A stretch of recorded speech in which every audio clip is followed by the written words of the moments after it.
Okay, we'll use this video to show how to tight or have access to these bolts on the motor cap.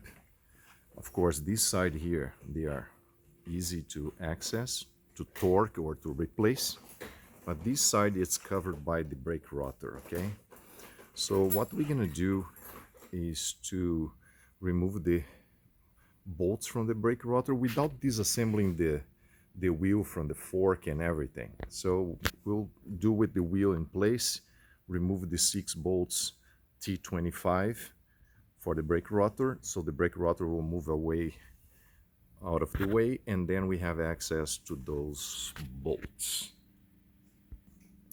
We'll need these 2 tools. One is a Torx 25 for the brake rotor, and then a Torx T20 with this little hole in the middle, T20H, for the cap bolts.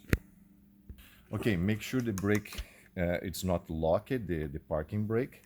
So we will remove all 6 bolts, the rotor. Okay, I'm removing the last bolt here. Careful, don't lose the bolts. So now I have access to the bolts here. I'm using my T20. Okay, and tight or remove, and you can spin and do your job. Okay, so once it's done, you will